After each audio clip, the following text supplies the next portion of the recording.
परमात्मा की नित्य सत्ता तथा जगत की असत्ता का वर्णन श्री वशिष्ठ जी कहते हैं, रघुनंदन, जिससे ये संपूर्ण जगत उत्पन्न होता है, जिसमें संपूर्ण जगत स्थित रहता है, जो संपूर्ण जगत स्वरूप है, जो सब और विद्यमान है और जो सर्वमय है, उसी को नित्य परमात्मा समझो।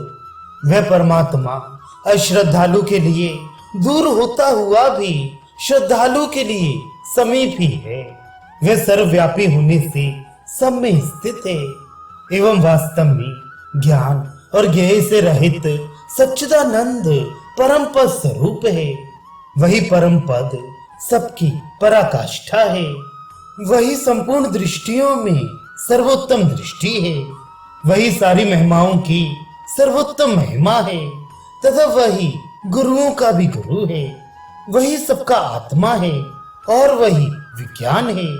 वही शून्य स्वरूप है, वही पर ब्रह्म है, वही परम कल्याण है। वही शांत और मंगलमय शिव है।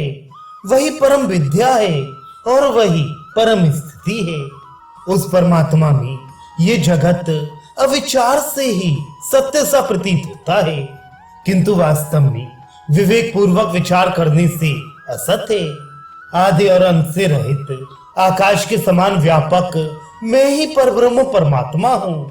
मुझसे अतिरिक्त ये संसार कुछ भी नहीं है। यूं निश्चय करने पर फिर ब्रह्म स्वरूप मुझ में परिमितता नहीं रह सकती। जो पुरुष इस प्रकार के निश्चय से युक्त रहता है, वह बाहर से लोक शास्त्र की मर्यादा के अनुसार कार्य करने पर भी वास्तव में उत्पत्ति और विनाश से रहित है। जिसका मन सम से भी सम ब्रह्म में लीन होकर फिर ना उदित होता है और ना अस्त होता है, एवं जिसकी बुद्धि में मन का अभाव है, वे महात्मा ब्रह्म रूप ही है। एकमात्र ब्रह्म भावना से अद्वितीय परम पद पर आरूढ़ हुआ वह महात्मा व्यवहार करता हुआ भी क्षोभ को प्राप्त नहीं होता। व्यवहार करते हुए भी जिस पुरुष के हृदय में मान अपमान से जनित सुख दुख आदि विकार तनिक भी नहीं होती, वह पुरुष मुक्ति का अधिकारी है। वे शांत चेतन परमात्मा अपने आप ही अपने में संकल्प करता है। उसका संकल्प ही संसार है और उसके संकल्प का अभाव ही परम पद है। इसलिए परमात्मा के संकल्प का अभाव होने से ही इस संसार का अभाव हो जाता है। अतः मुनि लोग परमात्मा के संकल्प को ही प्रमाता, प्रमाण एवं प्रमेय आदि रूप संसार चक्र की परंपरा कहते हैं। जैसे स्वर्ण में कड़ा कुंडल आदि स्वर्ण से पृथक नहीं है, वैसे ही परमात्मा का संकल्प ये संसार भी परमात्मा से पृथक नहीं है। परमात्मा के यथार्थ ज्ञान से ही भोग वासना क्षीण हो जाती है और भोग वासना का अभाव ही ज्ञानी का उत्तम लक्षण है। ज्ञान और वैराग्य के कारण तत्वज्ञ पुरुष को संसार के भोग स्वभाव से ही रुचकर नहीं होते। ये संसार सर्वात्म स्वरूप परमात्मा ही है।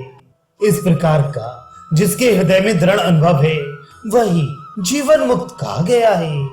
किंतु ये जीवात्मा जब तक अज्ञान से आवृत रहता है, तब तक दृश्य भोगों में स्थित हुआ संसार का संकल्प करता रहता है।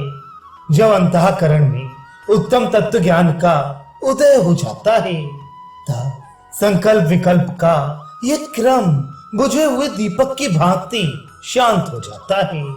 स्वयं प्रकाश चैतन्य रूप संपूर्ण पदार्थों का आश्रय और विषयोन्मुक्ता से रहित शुद्ध चेतन का जो स्वरूप है, उसे ही तुम परम पद जानो।